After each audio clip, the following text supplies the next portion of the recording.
हम प्रोफेशन पढ़ने वाले हैं। हमने आपको प्रीवियस क्लास में इकोनॉमिक एक्टिविटी बताया था बच्चे कि वो सारी एक्टिविटी जो हम पैसे कमाने के लिए करते हैं। तो उस इकोनॉमिक एक्टिविटी को हमने 3 टाइप से डिवाइड किया था, जिसमें आपको मैंने बिजनेस समझाया था बच्चे, बिजनेस, और जो आज हम समझ रहे हैं वो इकोनॉमिक एक्टिविटी में प्रोफेशन को समझ रहे हैं हम। और तीसरी बात समझेंगे बच्चे हम एम्प्लॉयमेंट को सर, एम्प्लॉयमेंट। तो सबसे पहली बात आपको क्या देखना है कि सर प्रोफेशन क्या होता है, प्रोफेशन क्या होता है। देखो बच्चे, यहां पे मान लो कौन है, सोहन है, और ये कौन है सर, ये मोहन है। ये कौन है, ये राम है। ये कौन है, राम है। अब क्या होता है बच्चे कि सोहन सोचा कि मैं क्या करूं, मैं सीए बनूंगा, सीए। मतलब सोहन क्या है सर, सीए है एक तरह से। मोहन क्या है सर, मोहन डॉक्टर है। ओके। राम, राम क्या है, राम, राम सर लॉयर है। अब बच्चे आप एक बात सोचना, जो सीए हैं या डॉक्टर हैं या लॉयर हैं, ये लोग क्यों बनते हैं, क्या पैसे कमाने के लिए? Yes sir. तो क्या मैं कह सकता हूं कि प्रोफेशन भी एक इकोनॉमिक एक्टिविटी है? यस सर, कि profession is an economic activity, क्योंकि सर ये पैसे कमाने के लिए किया जाता है। जी सर। अब तुम सोचना बच्चे, ये जो प्रोफेशन है, क्या जो सीए बने हैं, ये डॉक्टर बने हैं या लॉयर बने हैं, क्या स्पेशल नॉलेज स्किल्स की रिक्वायरमेंट है? यस सर, इसमें स्पेशल नॉलेज स्किल्स की रिक्वायरमेंट है। तो आप क्या बोलोगे, it requires special skill knowledge और ट्रेनिंग। इसमें क्या होता है सर, प्रोफेशन तो इकोनॉमिक एक्टिविटी है सर, लेकिन प्रोफेशन के अंदर हमें क्या चाहिए, स्पेशल स्किल चाहिए, नॉलेज चाहिए, ट्रेनिंग चाहिए। Oh my God. अब ये चीजें कहां से मिलती होगी सर, ये जो स्पेशल स्किल नॉलेज वगैरह जो हमें चाहिए, ये कहां से मिलती होगी? इसमें क्या होता है सर, विच इज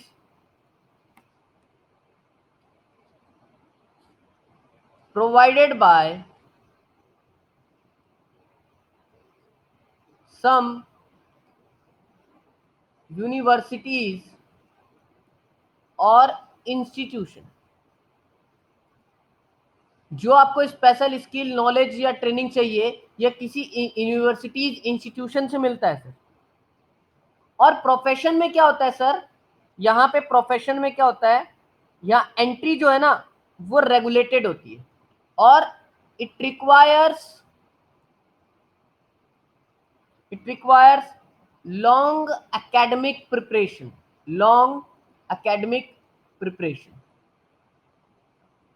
तो समझो आप बच्चे अच्छी तरह प्रोफेशन, ये जो प्रोफेशन किया जा रहा है ये किस लिए किया गया सर, क्योंकि एक इकोनॉमिक एक्टिविटी है। जो राम, सोहन, मोहन, ये डॉक्टर, सीए, ये लोग बन रहे हैं, क्या कर रहे हैं, इससे पैसे कमाएंगे। ठीक है सर। और इन लोगों के पास क्या, ये डॉक्टर, सीए, लॉयर ऐसे नहीं बन गए, इनके अंदर क्या है, स्पेशल स्किल है, इनके पास स्पेशल नॉलेज है। इन्होंने क्या किया, ट्रेनिंग लिया है। जैसे सीए बनने के बाद सीए के अंदर ट्रेनिंग लिया होगा, डॉक्टर बनने के बाद डॉक्टर के अंदर ट्रेनिंग लिया होगा, लॉयर बनने के बाद लॉयर के अंदर ट्रेनिंग लिया होगा। और इन्होंने जो अपनी पढ़ाई करी है ना बच्चे, ये सीए की या डॉक्टर की या लॉयर की, ये पढ़ाई कौन करवाता है सर, ये कोई ना कोई यूनिवर्सिटीज करवाती है सर, या कोई इंस्टीट्यूशन कराता है। जैसे आपका सीए का जो इंस्टीट्यूट है, वो institute of chartered accountant of India कराती है सर। तो ये वहां से करते हैं सर। और इसमें ऐसा नहीं है कि साल भर, 1 साल या 1.5 साल पढ़ लिया, इसमें लॉन्ग एकेडमिक प्रिपरेशन लगता है बच्चे, 4 से 5 साल लग जाता है इसकी तैयारी करने में, इनको हमें पूरा करने में। तो प्रोफेशन क्या है बच्चों की सर, प्रोफेशन एक ऐसी इकोनॉमिक एक्टिविटी जिसमें स्पेशल नॉलेज, स्किल्स, ट्रेनिंग की जरूरत होती है, जो किसी इंस्टीट्यूशन से या यूनिवर्सिटी से हमें मिलता है, और उसमें लॉन्ग एकेडमिक प्रिपरेशन की रिक्वायरमेंट होती है। ठीक है सर। अब हम इसमें फीचर्स देखते हैं बच्चों, फीचर्स क्या होता है, फीचर्स ऑफ प्रोफेशन। सबसे पहली बात बच्चे, well defined body of knowledge, well defined body of knowledge, इसको समझ लो, इसका मतलब क्या होता है? Well defined body of knowledge. Sir ये जो तीन व्यक्ति थे, ये जो तीन व्यक्ति थे, कौन? राम, मोहन और सोहन मान लो सर। ये जो सीए था, डॉक्टर था या लॉयर था। अब इन लोगों ने जो सीए की पढ़ाई करी या डॉक्टर की पढ़ाई करी या लॉयर की पढ़ाई करी, इसको पढ़ने के लिए to gain knowledge of profession, to gain knowledge of profession, profession की नॉलेज को लेने के लिए sir systematic and organised material क्या है सर? अवेलेबल है। ठीक है बच्चा। जैसे मान लो आपको म्यूजिक सीखना है, तो म्यूजिक सीखने से पहले, प्रैक्टिकल करने से पहले आपको क्या करना पड़ेगा? आपको उसकी थ्योरी की नॉलेज लेनी पड़ेगी कि ताल क्या होते हैं, ये सारी चीजें का। वैसे ही सीए को सीए बनने के लिए सीए के बुक्स अवेलेबल हैं, जिसको पढ़ के वो सीए का नॉलेज लेंगे। डॉक्टर को पढ़ने के लिए उनके पास बुक्स अवेलेबल है, जिससे पढ़ के वो नॉलेज लेंगे। लॉयर पढ़ने के लिए उनके पास बुक्स अवेलेबल है, जिसके थ्रू वो नॉलेज लेंगे। तो well defined body of knowledge का मतलब क्या होता है कि जो अपने अपने प्रोफेशन है, उस प्रोफेशन का नॉलेज लेने के लिए क्या है उन लोगों के पास? सिस्टमैटिक और ऑर्गेनाइज स्टडी मटेरियल क्या है सर? अवेलेबल होता है। ठीक है। जब वो नॉलेज ले लेते हैं सर, आफ्टर टेकिंग नॉलेज,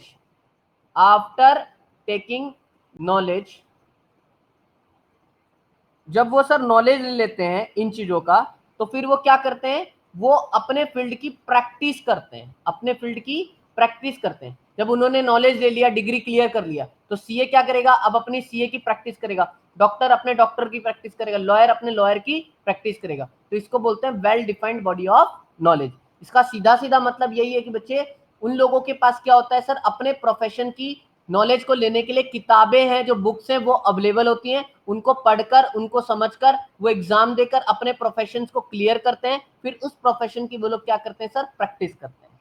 ठीक है। सेकेंड पॉइंट है बच्चे इसके अंदर, रेस्ट्रिक्टेड एंट्री।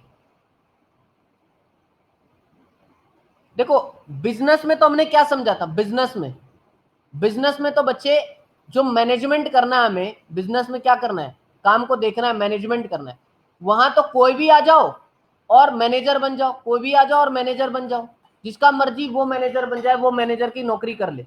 कोई दिक्कत नहीं है, कोई रेस्ट्रिक्शन नहीं है वहां पे कि भाई मैनेजर बनने के लिए आपको एमबीए चाहिए, ऐसा कोई भी कंपलसरी रूल नहीं है वहां पे। लेकिन सर रेस्ट्रिक्टेड एंट्री का मतलब क्या? कोई भी क्या सीए बन जाएगा?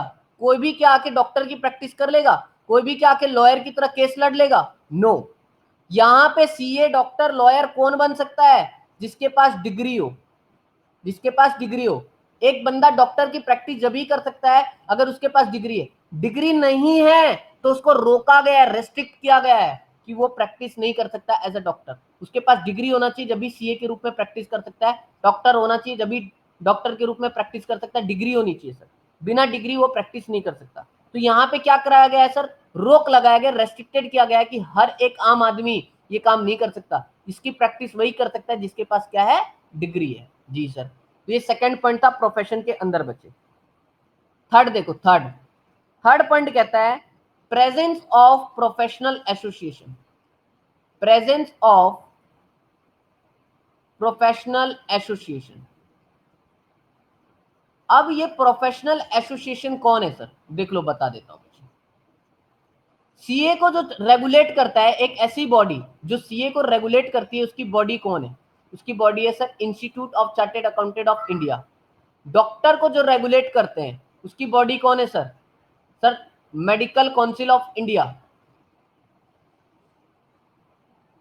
Medical council of India. Lawyer को जो क्या करते हैं सर? लॉयर को जो रेगुलेट करते हैं वो कौन है? Bar council of India. ठीक है सर। तो आप इस बात को समझना बच्चे, यहां पे पॉइंट क्या कहना चाह रहा हूं मैं कि रिप्रेजेंटेटिव प्रोफेशनल एसोसिएशन, ये जो है ना तीनों, इसको क्या बोलूंगा? ये क्या है सर? ये रिप्रेजेंटेटिव प्रोफेशनल एसोसिएशन है। इन लोगों का काम क्या होता है बच्चे? ये करते क्या है? ये क्या क्या काम करते हैं, इस बात को समझो। ये बताते हैं, ये रिप्रेजेंटेटिव प्रोफेशनल एसोसिएशन क्या बताते हैं कि मान लो सीए फील्ड के अंदर या डॉक्टर फील्ड के अंदर या लॉयर फील्ड के अंदर कोई भी चेंजेस आया, मान लो सीए के अंदर कोई भी चेंजेस आ रहा है, तो उनका institute of chartered accountant of India field के अंदर जो भी चेंजेस आएगा वो उनको बताएंगे, सीए लोगों को क्या करेंगे, बताएंगे, है ना। तो ये लोग क्या करते हैं, अपडेट करते हैं, अपडेट रिगार्डिंग चेंजेस, जो भी बदलाव होते हैं सर उसके रिगार्डिंग अपडेट करते हैं। ओके, जो सीए हैं, डॉक्टर हैं या लॉयर हैं, ये लोग अपने अपने रिप्रेजेंटेटिव प्रोफेशनल एसोसिएशन के क्या कहलाते हैं बच्चों, मेंबर्स कहलाते हैं। तो ये जो सीए बन गए तो आप मेंबर बन गए institute of chartered accountant of India के, अगर आप डॉक्टर बन गए तो आप मेंबर बन गए मेडिकल काउंसिल ऑफ इंडिया के, अगर आप लॉयर बन गए तो आप मेंबर बन गए बार काउंसिल ऑफ इंडिया के। तो मेंबर को क्या करना पड़ता है, member has to get registered himself, उसको अपने आप को रजिस्टर्ड कराना पड़ता है हिमसेल्फ, किससे, with their representative professional association, with their representative professional association, उनको ये कराना पड़ता है रजिस्ट्रेशन। तो आप क्या बोलोगे इसके अंदर, प्रेजेंस ऑफ प्रोफेशनल एसोसिएशन में आप बोलोगे हर एक प्रोफेशन का एक रिप्रेजेंटेटिव प्रोफेशनल एसोसिएशन होता है। जैसे सीए का institute of chartered accountant of India होता है सर, डॉक्टर का मेडिकल काउंसिल ऑफ इंडिया होता है सर, लॉयर का बार काउंसिल ऑफ इंडिया होता है। ये रिप्रेजेंटेटिव प्रोफेशनल एसोसिएशन क्या करते हैं, जो भी फील्ड के अंदर, सीए फील्ड के अंदर, डॉक्टर फील्ड के अंदर, लॉयर फील्ड के अंदर जो भी चेंजेस आते हैं उसके रिगार्डिंग अपडेट करते हैं। मेंबर्स को क्या करते हैं, जो भी मेंबर है, ये जो सीए, डॉक्टर, लॉयर, इन लोगों को क्या करना पड़ता है, अपने रिप्रेजेंटेटिव प्रोफेशनल एसोसिएशन के अंदर अपने आप को रजिस्टर्ड कराना पड़ता है। जैसे आप बच्चे सीबीएसई में जाते हो तो सीबीएसई बोर्ड के अंदर आपको क्या करना पड़ता है, आपको रजिस्टर्ड कराना पड़ता है ना अपने आप में, जब भी आप उस पढ़ाई को कर पाते हो। वैसे सीए को, डॉक्टर को, लॉयर को अपने अपने रिप्रेजेंटेटिव प्रोफेशनल एसोसिएशन के अंदर अपने आप को क्या करा लेना पड़ता है, रजिस्ट्रेशन करा लेना पड़ता है, तभी जाके वो लोग क्या कर सकते हैं, अपने फील्ड की पढ़ाई चालू कर सकते हैं। ठीक है सर, तो ये था presence of professional association. Fourth point देखेंगे बच्चे, फोर्थ पॉइंट, फोर्थ पॉइंट क्या कहता है, existence of ethical codes, existence of ethical codes. अब इसमें क्या होता है, देखो ये सबसे पहले एथिकल कोड्स होते क्या है, ये एथिकल कोड्स क्या है, it refers to rules and regulations,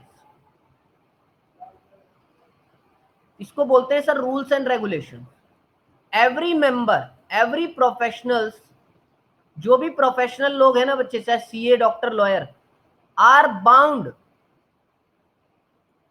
to follow such code of conduct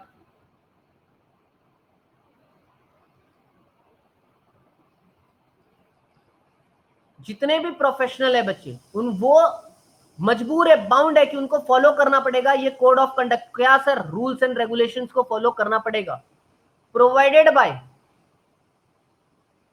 representative professional association. इनके रिप्रेजेंटेटिव प्रोफेशनल एसोसिएशन ने क्या किया सर, ये कोड ऑफ कंडक्ट दिया है। तो उन लोगों को ये प्रोफेशनल्स को, सीए को, लॉयर को, डॉक्टर, जो भी प्रोफेशनल है वो मजबूर है कि उन लोगों को क्या करना पड़ेगा सर, ये कोड ऑफ कंडक्ट के रूल्स एंड रेगुलेशंस को फॉलो करना पड़ेगा। जैसे सर एग्जांपल दो, फॉर एग्जांपल सीए क्या कर सकता है बच्चे, CA cannot disclose financial information about his client to anyone. CA एक क्लाइंट का, भाई वो कितना कमा रहा है या क्या कर रहा है, इसका फाइनेंशियल इंफॉर्मेशन किसी दूसरे क्लाइंट को नहीं बता सकता। अगर वो बता रहा है तो वो एथिकल कोड को क्या कर रहा है, ब्रेक कर रहा है सर, वो एथिकल कोड को क्या कर रहा है, ब्रेक कर रहा है।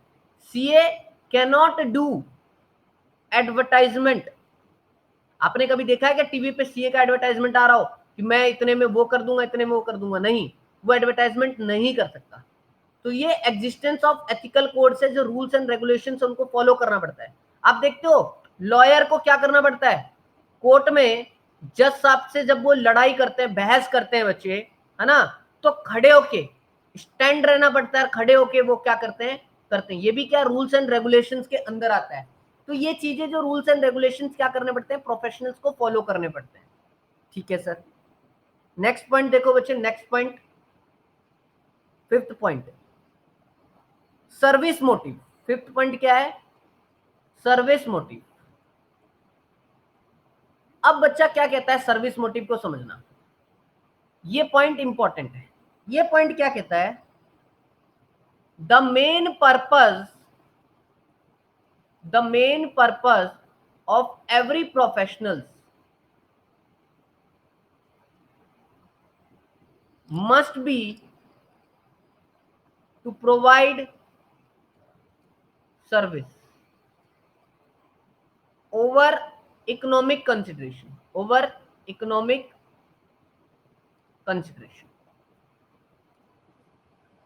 जितने भी प्रोफेशनल है, चाहे सीए हो, चाहे डॉक्टर हो, चाहे लॉयर हो, इन लोगों का पहली प्रायोरिटी क्या होनी चाहिए, फर्स्ट प्रायोरिटी होनी चाहिए कि अपने क्लाइंट को ये लोग क्या दे सर, सर्विस प्रोवाइड करें, ना कि वो पैसे के लिटने के बारे में उनसे सोचें। इनका मेन मकसद होना चाहिए, पहला प्रायोरिटी क्या होना चाहिए, सर्विस होना चाहिए। पैसे को सर्विस से ऊपर नहीं रख सकते, ये सर्विस को ऊपर रखेंगे, पैसा बाद में रखेंगे। एक एग्जांपल मैं आपको सुनाता हूं जिससे आप सर्विस मोटिव को समझ पाओगे। एग्जांपल समझाता हूं। एक डॉक्टर था बच्चे, डॉक्टर था, उसके नीचे दो लोग काम करते थे, अब क्या होता था, ये लोग बेचारे क्या थे, ये लोग ना पोलाइट थे, दयालु थे। अब कोई भी पेशेंट आता था तो ये लोग बिना जाने कि गरीब है या अमीर है, वो लोग इसको एडमिट कर लेते थे। अब ये जो डॉक्टर था ना, ये डॉक्टर, ये इनको खूब सुनाता था, इसको और इसको खूब सुनाता था। बोलता था यार तूने इस पेशेंट को एडमिट कर लिया, इसका मैं इलाज नहीं कर सकता जब तक वो लोग मनी डिपॉजिट नहीं कर देते। डॉक्टर देखने भी नहीं जाता था, उन लोगों को देखने भी नहीं जाता था। ठीक है सर, ऐसे ही पेशेंट का इलाज नहीं होता था। एक दिन क्या हुआ, इन दोनों ने एक पेशेंट का एक्सीडेंट हो गया था बच्चे, एक पेशेंट का एक्सीडेंट हो गया था और उसको क्या कर लिया, एडमिट कर लिया। अब डॉक्टर के पास गए, डॉक्टर साहब से बोले डॉक्टर साहब देखो ना, ये जो पेशेंट आया ना अच्छे घर से लगता है, इसको कोई छोड़ के गया था सर, इसका एक्सीडेंट हो गया, जल्दी से इसका ऑपरेशन चालू कर दे वरना ये मर जाएगा। डॉक्टर इतना बदमाश था, वो चला गया बाहर, बोला कि जब तक पैसा नहीं आ जाता ना मैं इलाज नहीं करूंगा, हाँ पैसा आ जाए तो बता देना मैं इलाज कर दूंगा। फिर क्या हुआ, इन दोनों ने मिलके ही इसका पैसा भरने के बारे में सोच लिया। अब डॉक्टर साहब को उन्होंने फोन किया, डॉक्टर साहब आ जाओ, डॉक्टर साहब आ जाओ, पैसे का अरेंजमेंट हो गया। ठीक है सर, जब तक डॉक्टर आया ना, ये पेशेंट क्या हुआ, डेथ हो गई सर, मर गया बेचारा। फिर डॉक्टर ने चेक किया इस पेशेंट को, तो वो एक्सीडेंट वाला बंदा कौन निकला बच्चे, डॉक्टर का ही बेटा निकला। डॉक्टर खूब रोया, उस दिन डॉक्टर को समझ आया कि यार पैसा नहीं देखना चाहिए, पहले क्या होना चाहिए सर, पहले सर्विस होनी चाहिए, पहले सर्विस। अगर काश मैं सर्विस दे देता तो आज मेरा बेटा बच जाता। तो यही कहा गया है बच्चे कि हर एक प्रोफेशन का जो मेन मकसद होना चाहिए वो सर्विस देना होना चाहिए बच्चे, rather than thinking of money. पैसे के ले मना नहीं है यार, पहले इलाज करो फिर पैसे के बारे में सोचो, और वो भी उतना जो रिजनेबल हो, जितना वो दे पाए। इस तरह से काम होना चाहिए सर। हकीकत लाइफ में जो होता है वो तो अलग बात है, लेकिन हमें जो समझना है ये हमारा मेन पॉइंट था। तो प्रोफेशन में हमने क्या समझा बच्चे, ये सारी चीजें हमने प्रोफेशन में देखी कि सर प्रोफेशन क्या है। प्रोफेशन एक ऐसी चीज है बच्चे जहां पे लोग पैसे तो कमाते हैं लेकिन अपने डिग्री के दम पे काम कर रहे हैं, लेकिन अपने डिग्री के दम पे, है ना, उस डिग्री के थ्रू पैसे को कमा रहे हैं। तो जो डिग्री उन्होंने हासिल की उसमें स्पेशल स्किल, नॉलेज और ट्रेनिंग चाहिए, उन्होंने कहां से लिया, वो किसी यूनिवर्सिटी इंस्टीट्यूशन से लॉन्ग एकेडमिक तैयारी किया। तो इसमें क्या होता है feature sir, well defined body of knowledge होता है बच्चे। अपने अपने प्रोफेशन का ज्ञान लेने के लिए उन लोगों के पास किताबें अवेलेबल होती है, उन किताबों को पढ़ के वो नॉलेज लेते हैं, नॉलेज लेने के बाद वो लोग अपने अपने फील्ड के अंदर प्रैक्टिस करते हैं। ठीक है सर। दूसरा रेस्ट्रिक्टेड एंट्री, इसमें कहता है कि हर कोई इंसान आके सीए का प्रैक्टिस नहीं कर सकता, या डॉक्टर की तरह इलाज नहीं कर सकता, लॉयर की तरह केस नहीं लड़ सकता, वही लोग कर सकते हैं जिसके पास डिग्री है। डिग्री से इसमें रेस्ट्रिक्टेड लगा दिया गया, जिसके पास डिग्री नहीं है वो ये काम नहीं कर सकता। प्रेजेंस ऑफ प्रोफेशनल एसोसिएशन, यानी सर क्या कहते हैं यहाँ पे कि जो लोग सीए बनते हैं, डॉक्टर बनते हैं, लॉयर बनते हैं, जो भी प्रोफेशनल है, उन लोगों का रिप्रेजेंटेटिव प्रोफेशनल एसोसिएशन होता है, जो उन लोगों को बताता है कि फील्ड में क्या चल रहा है, फील्ड में क्या नहीं चल रहा, सीए बनना है तो कैसे बनना है, कौन कौन से एग्जाम देने पड़ेंगे, पहले सीए फाउंडेशन देना है, फिर सीए इंटर देना है, फिर 3 साल की ट्रेनिंग, जो पूरे गाइडलाइंस को बनाता है वो उनका रिप्रेजेंटेटिव प्रोफेशनल एसोसिएशन होता है बच्चे। तो हर का रिप्रेजेंटेटिव प्रोफेशनल एसोसिएशन है, वो फील्ड में चेंजेस के रिगार्डिंग अपडेट भी करता है, और जितने भी मेंबर्स हैं उन लोगों को अपने रिप्रेजेंटेटिव प्रोफेशनल एसोसिएशन के अंदर क्या कराना पड़ता है, रजिस्ट्रेशन कराना पड़ता है। ठीक है sir. Existence of ethical code क्या होता है बच्चे, जो भी इनके रिप्रेजेंटेटिव प्रोफेशनल एसोसिएशन होते हैं वो कुछ रूल्स एंड रेगुलेशंस बना देते हैं जिनको फॉलो करना पड़ता है। जैसे क्या होता है, हम लोग अपने घर के अंदर देखें तो हम लोगों के जो बुजुर्ग आदमी है, जो family member, most senior member है, वो लोग घर में कुछ रूल्स बनाते हैं कि भाई बच्चा घर में 8 बजे तक आ जाना चाहिए, उससे लेट नहीं करेगा, ये चीज नहीं करेगा, तो ऐसे रूल्स एंड रेगुलेशन बनाते हैं। तो वैसे ही इनके रिप्रेजेंटेटिव प्रोफेशनल एसोसिएशन रूल्स बनाए हुए हैं कि भाई सीए आपको ये करना है, फील्ड में प्रैक्टिस करते हुए ये काम नहीं करना है, डॉक्टर आपको ये चीजें करनी, ये नहीं करनी। तो उन प्रोफेशनल्स को वो रूल्स एंड रेगुलेशंस को मानना पड़ता है। जैसे सीईओ के लिए क्या बोला गया कि भैया आप क्लाइंट ए के बारे में, मान लो आप उसका काम कर रहे हो क्लाइंट ए का, अब यूं नहीं है कि क्लाइंट ए का सारा डिटेल आपको पता चल गया तो क्लाइंट भी आपका दोस्त है तो आपको आप उसको सारा कुछ बता दो, ऐसा नहीं कर सकते, आप एडवर्टाइजमेंट नहीं कर सकते। तो इस तरह के रूल्स एंड रेगुलेशन है जो वो लोग पालन करते हैं। ठीक है सर। सर्विस मोटिव आपको मैंने समझा दिया कि जो प्रोफेशनल्स होते हैं उनका मेन क्या ऑब्जेक्टिव होना चाहिए, सर्विस देना, ना कि पैसे के बारे में सोचना। तवज्जा मेन प्रायोरिटी किसको देंगे सर, सर्विस को, rather than thinking of money. तो ये बच्चे आपका क्या था, पूरा प्रोफेशन था। अब मैं आपको इसको बुक से रीड करा देता हूं, थोड़ा सा देख लो, आप बुक से रीड करा देता हूं। बिजनेस मैंने कल आपको पढ़ाई दिया था। प्रोफेशन, प्रोफेशन क्या है sir, profession, profession is a type of job that requires special education skills, और या आप ये भी डेफिनेशन लिख सकते हैं, क्या लिख सकते हो बच्चे, कि in technical word profession is a specialised body of knowledge which requires long academic preparation, which is taught in universities and institutions, and entry is regulated by some representative professional association। यहाँ पे entry कौन दे रहा है, allow कौन करता है sir, सबके representative professional. Profession में भी do not sell but provide service, यहाँ पे कुछ सामान नहीं बेचता पर सर्विस देता हूं मैं अपनी। ठीक है sir. well defined body of knowledge to gain knowledge of profession, systematic and organized material is available after gaining knowledge profession practice of systematic body of knowledge। जब ये नॉलेज ले लेते हैं, पढ़ लेते हैं, सीए बन जाते हैं, तो वो लोग क्या करते हैं, उस चीज की प्रैक्टिस करते हैं। और प्रैक्टिस जब प्रैक्टिकली करते हैं ना बच्चे, प्रैक्टिकली प्रैक्टिस करते हैं, तो वो लोग क्या बन जाते हैं, स्पेशलाइज्ड बॉडी ऑफ नॉलेज आ जाता है उन लोगों के अंदर। ठीक है सर। रेस्ट्रिक्टेड एंट्री, जो प्रोफेशन के एंट्री है वो रेस्ट्रिक्टेड किया गया एग्जामिनेशन से, डिग्री से। जो एग्जाम क्लियर कर लेगा सीए का, डॉक्टर का, लॉयर का, वही प्रैक्टिस कर सकता है। A person can practise as a doctor only when he is having a MBBS degree, वरना वो प्रैक्टिस नहीं कर सकता। रिप्रेजेंटेटिव प्रोफेशनल एसोसिएशन, हर एक प्रोफेशन के सर कोई रिप्रेजेंटेटिव प्रोफेशनल एसोसिएशन होते हैं जो उनके फील्ड के फंक्शंस को क्या करते हैं, मेंबर्स को उनके कार्य को समझाते हैं, उनको चलाने में मदद करते हैं। वो अपडेट करते रहते हैं, जो भी चेंजेस होता रहता है फील्ड के अंदर उसके बारे में, है ना, प्रोफेशन के अंदर। और जितने भी प्रोफेशनल्स होते हैं उन लोगों को अपने आप को रजिस्टर्ड कराना पड़ता है इन एसोसिएशन में बिफोर प्रैक्टिसिंग सच प्रोफेशन। सीए करने से पहले आपको रजिस्ट्रेशन कराना पड़ेगा आईसीआई के साथ, तब जाके आप क्या कर सकते हो, सीए की प्रैक्टिस कर सकते हो, सीए की कोर्स को आप कर सकते हो। existence of ethical codes, every profession are bound to follow certain rules and regulations which are set by professional association। ये रूल्स कौन बनाया, रूल्स एंड रेगुलेशन उनके प्रोफेशनल एसोसिएशन बनाए। जैसे chartered accountant can't disclose the financial information of his or her client. Sir next point, service motive, the main purpose of every profession is to serve the society in an ethical manner. तो ये क्या होता है बच्चे, कि जो main profession है कि वो क्या करेंगे, सर्विस देंगे सोसाइटी को सही तरीके से। Profession is not the business, profession business नहीं है जहां पे आप हर एक बात को पैसे से तोलो, ऐसा आप नहीं करोगे। आपका क्या होना चाहिए, सर्विस होना चाहिए मेन मोटिव। ये आपको मैंने पूरा प्रोफेशन समझा दिया बच्चों। अब बच्चा हम नेक्स्ट देखते हैं एम्प्लॉयमेंट को। एम्प्लॉयमेंट क्या होता है, इसमें दो बात करूंगा बच्चे मैं, एक एम्प्लॉयर और एक एम्प्लॉय। एम्प्लॉय क्या करता है, एम्प्लॉय वो व्यक्ति होता है जो किसी कहीं काम कर रहा है सैलरी के लिए, रेमुनरेशन के लिए। और एम्प्लॉयर कौन होते हैं, ये मालिक होते हैं, ऑनर, इसको बोलते हैं प्रिंसिपल। और इसको कौन बोलते हैं, एम्प्लॉय को एक तरह से नौकर बोल लो, है ना, जो काम कर रहा है, ये एजेंट है। तो एम्प्लॉयर एम्प्लॉय का रिलेशनशिप होता है एम्प्लॉयमेंट में, ठीक है बच्चा, एम्प्लॉयर और एम्प्लॉय का रिलेशनशिप होता है एम्प्लॉयमेंट में।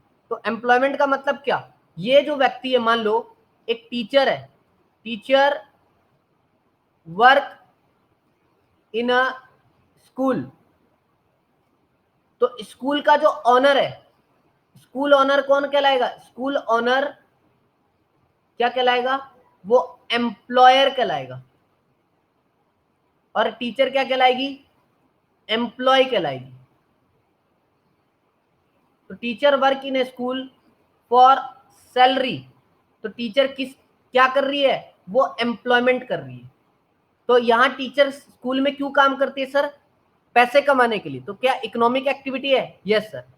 तो आप क्या बोलेंगे, employment is an economic activity where a person work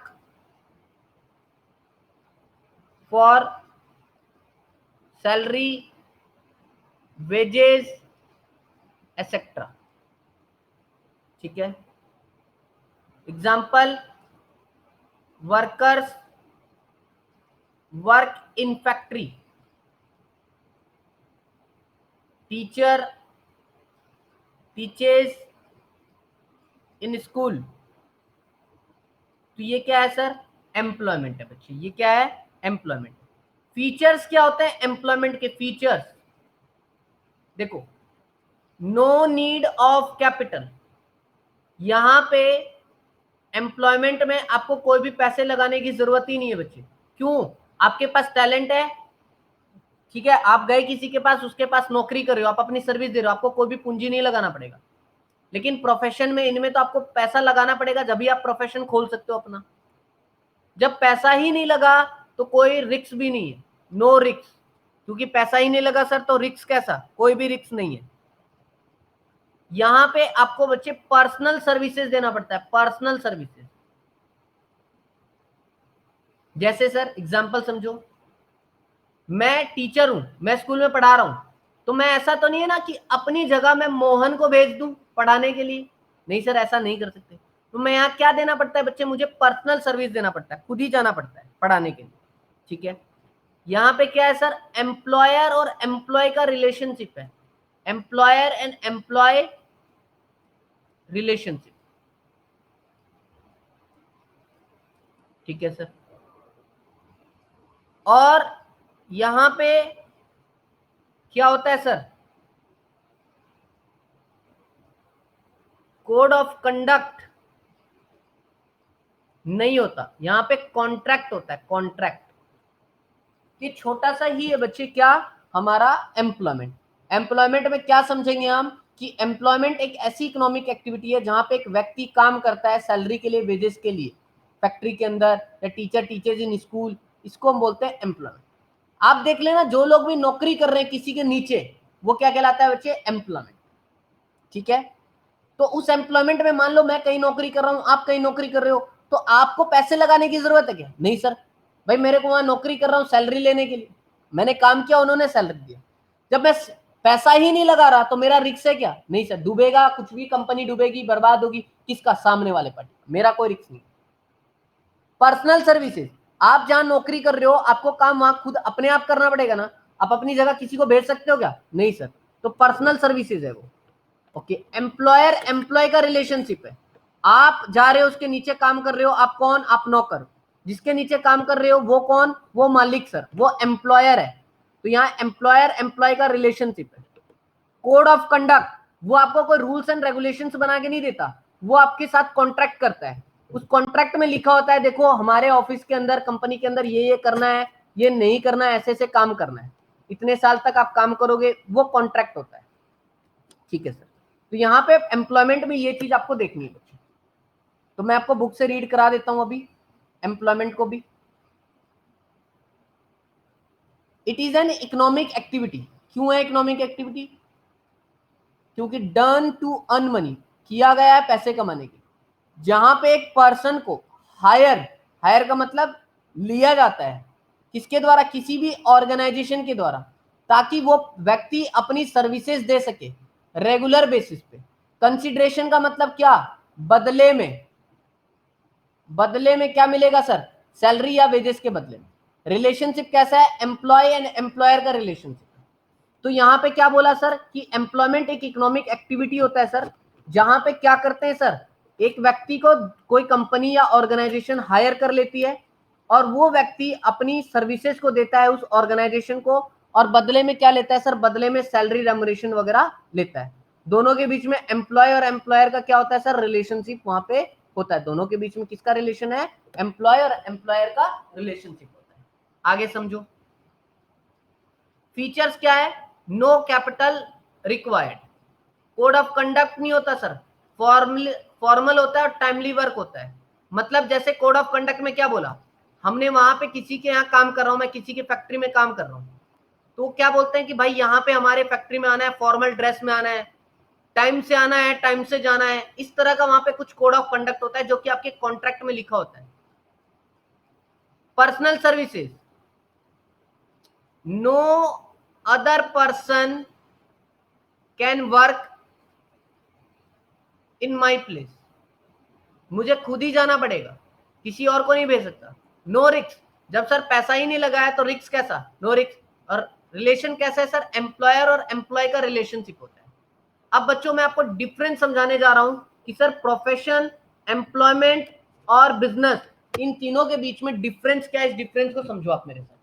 अच्छी तरह हम डिफरेंस को समझेंगे, फिर हम आगे बात करते हैं।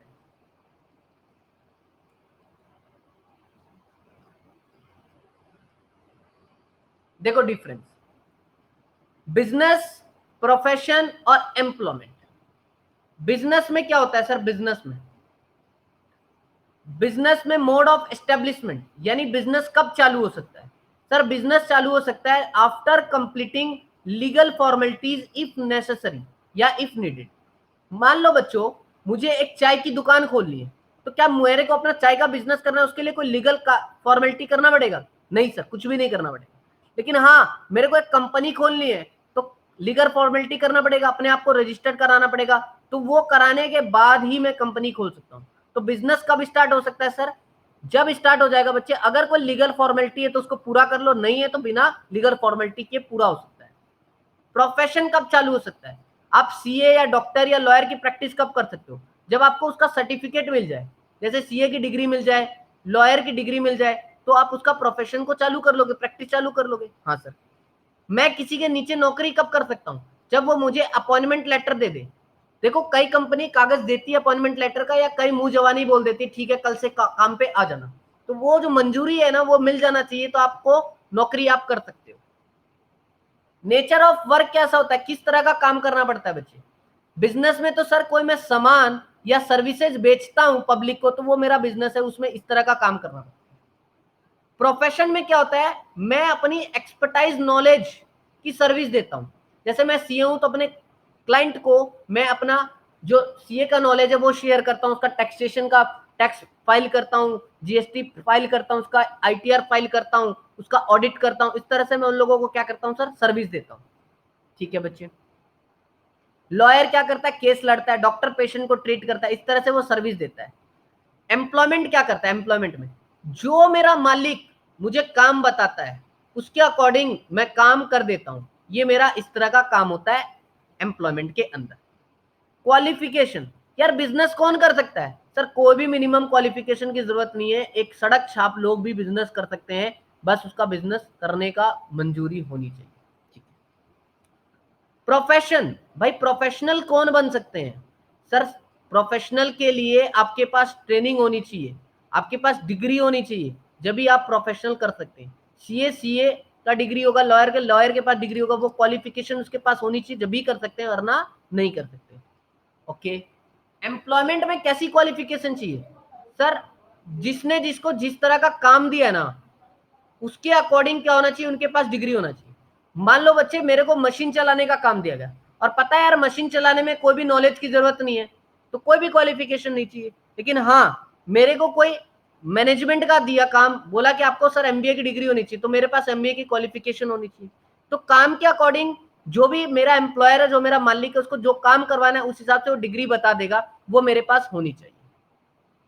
कैपिटल इन्वेस्टमेंट, बिजनेस में पूंजी जो पैसा लगाते हैं सर, जितना बड़ा बिजनेस होगा, जितने कैपेसिटी हैगी बिजनेस की, उस तरह से मुझे उसमें पैसा लगाना पड़ता है, लेकिन कैपिटल चाहिए होता है सर बिजनेस।